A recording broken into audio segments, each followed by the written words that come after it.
नमस्कार, मैं मेघा मित्तल और आप देख रहे हैं जस्ट इंडिया। हमीरपुर में पुरानी रंजिश के चलते एक युवक की हत्या कर दी गई।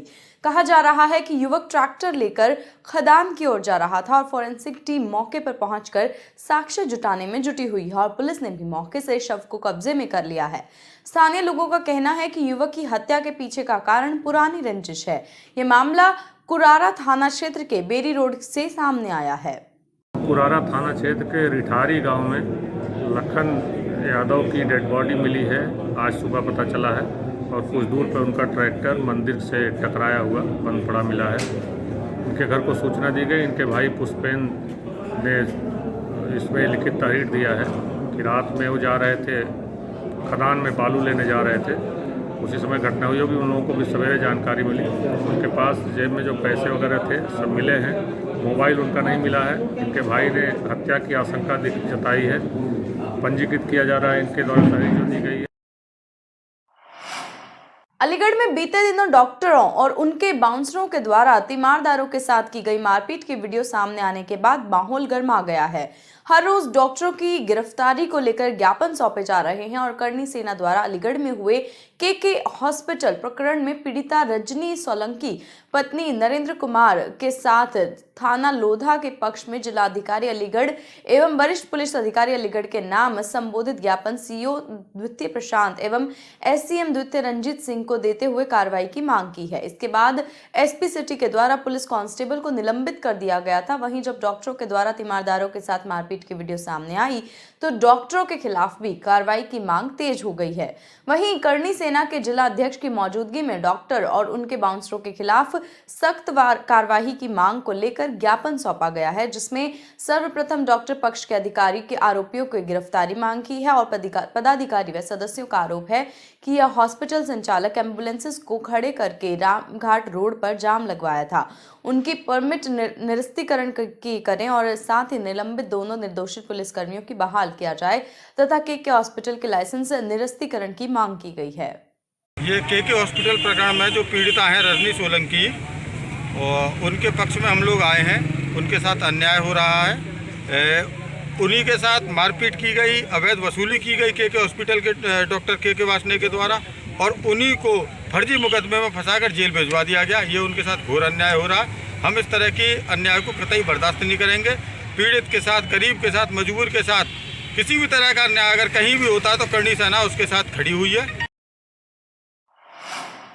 उत्तर प्रदेश के बुलंदशहर जिले के अनूप शहर के एक गांव में 6 दिन पूर्व संदिग्ध परिस्थितियों में लापता हुए एक दिव्यांग बच्ची की हत्या कर दी गई। वारदात के बाद आरोपी ने अपने घर में ही गड्ढा खोदकर शव दबा दिया। मंगलवार को पुलिस ने आरोपी के घर की छानबीन की तो घर के एक हिस्से में शव मिट्टी में दबा मिला। परिजनों ने दुष्कर्म की भी आशंका जताई है। पुलिस ने हत्या और साक्ष्य मिटाने की धाराओं में मामला दर्ज कर लिया है और मेरी मासूम बच्ची ने मेरे साथ तो खाना खाया था, बोलने में असक्षम थी तो इशारों में मुझसे पानी और पीने के लिए दरिंदे के घर जाने की अनुमति ली थी। क्या पता था कि अपनी बच्ची को मौत के दरवाजे पर जाने की अनुमति दे रही हूँ। प्यास बुझाने के लिए आरोपी के घर का पानी पीने की कीमत उसे अपनी असमत और जान देकर चुकानी पड़ी। ये रोती हुई और बिलखती हुई मां का हृदय बोल रहा था। 12 वर्षीय मासूम बच्ची के साथ दुष्कर्म कर हत्या कर दी गई और शव को घर के अहाते में गड्ढा खोदकर दबा दिया। ये घटना पोस्टमार्टम हाउस पर पहुंचे मृतक के परिजनों ने बताया कि 25 फरवरी की देर शाम भी बच्ची के घर न लौटने पर परिजनों ने अन्य ग्रामीणों के साथ आरोपी के घर पहुंचकर दरवाजा खुलवाने की कोशिश की, लेकिन आरोपी ने उस दौरान दरवाजा नहीं खोला था। उत्तर प्रदेश के बुलंदशहर जिले में एक सरफिरे ने मंगलवार की देर रात अपनी पत्नी और 2 बेटियों की हत्या कर दी, जबकि एक बेटी की हालत गंभीर बताई जा रही है। इस हत्याकांड से इलाके में सनसनी फैल गई है और सूचना मिलते ही पुलिस मौके पर पहुंची और शवों को कब्जे में लेकर मामले की जांच शुरू कर दी है। घटना बुलंदशहर जिले के शिकारपुर देहात के माजरा अंबेडकर नगर की है। यहाँ पर एक सरफिरे पति ने अपनी पत्नी और 2 बेटियों के सिर में हथौड़ी से प्रहार कर मौत के घाट उतार दिया।